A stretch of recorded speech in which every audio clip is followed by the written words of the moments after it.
I was in a tiny room, seated across from two older men who looked like twins. They were both well over 6 feet tall and very muscular.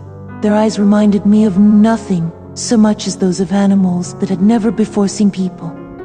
They didn't talk to me at first, at least not directly, but they stared at me for some time, with what could only have been hatred. Finally, one said, "You don't look anything like our previous boss." The other agreed immediately. I wasn't sure how to respond. A moment later, I heard another voice behind me, saying, "Amy Lawson, it's nice to meet you."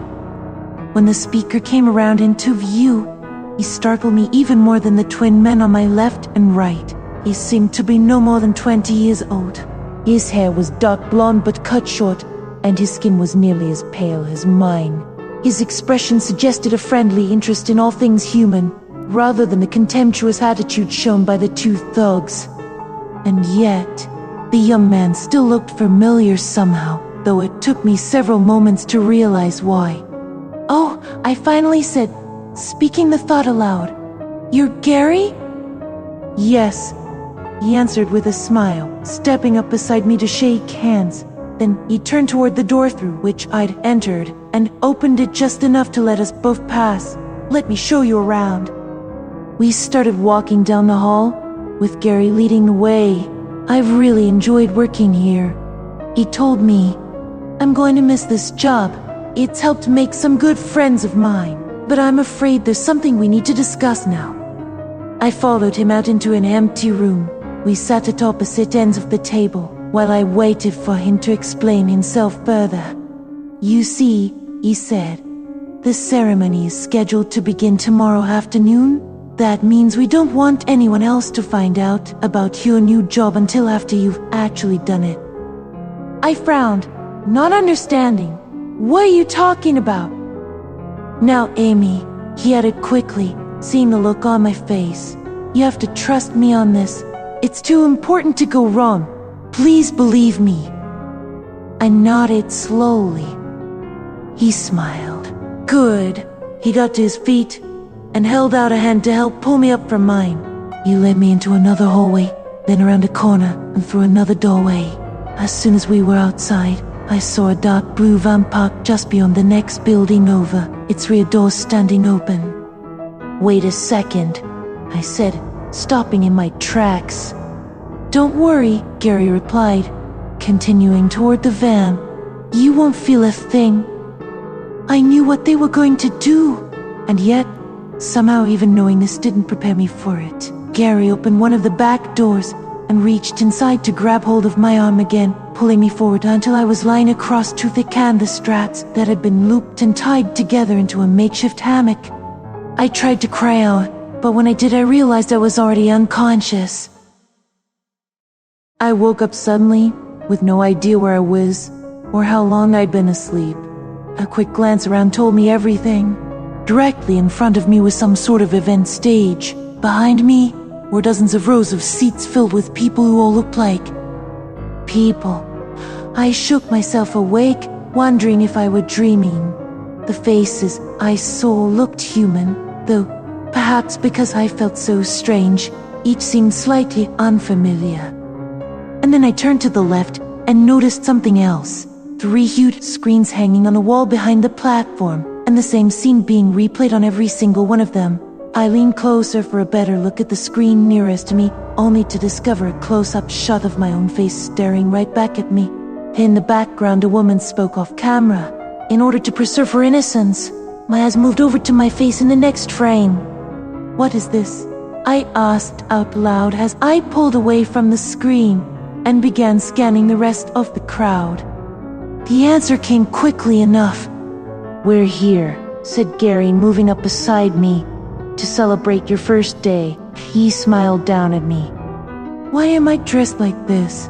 I asked him, glancing down to make sure my outfit wasn't torn or stained with blood. It was not. Gary took a step backward. "Because it's part of the ceremony. Please understand, it must be done this way." I swallowed hard. "I'm sorry. I just have trouble believing that all of these people are in on what we're doing. or that they agree with it. He shook his head, smiling.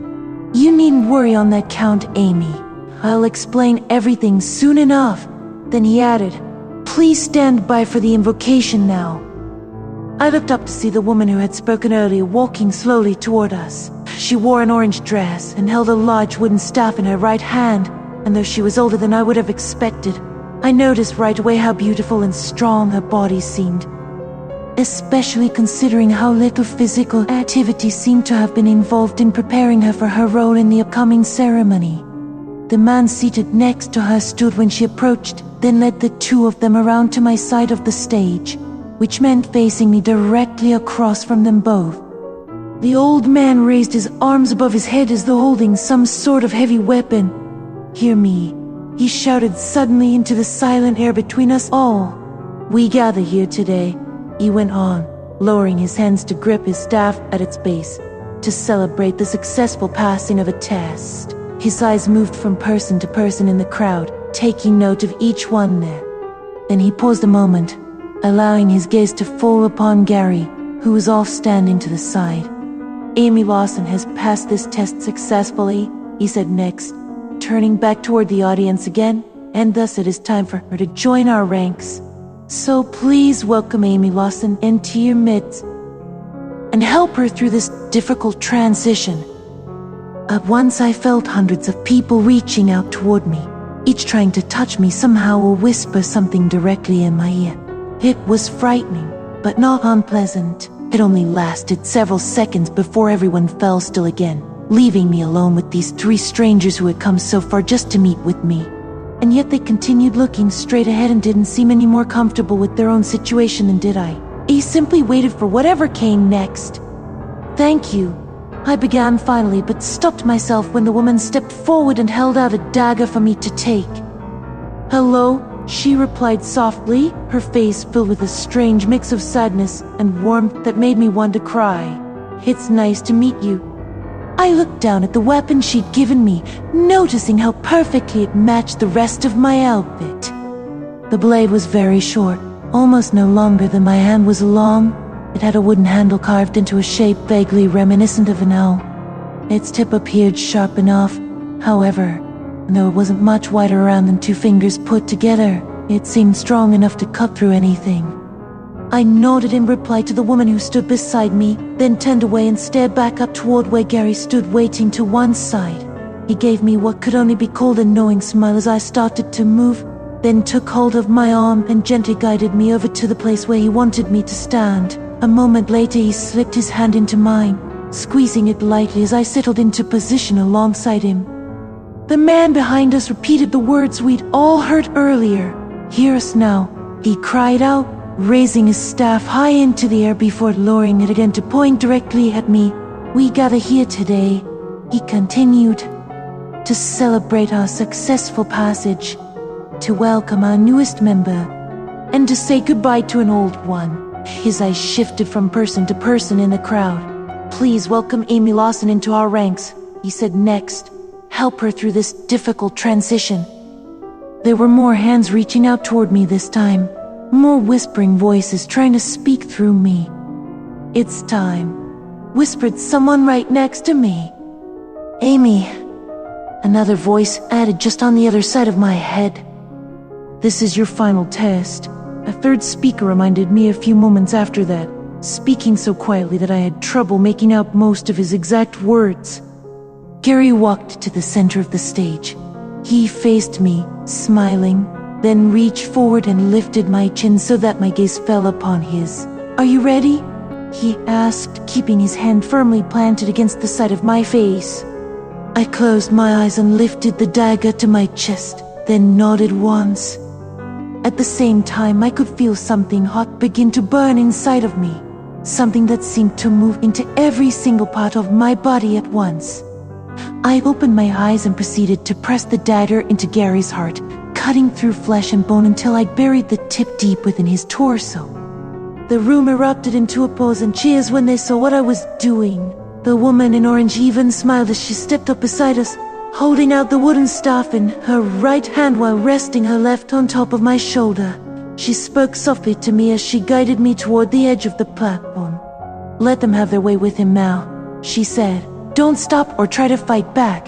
They'll take care of it themselves.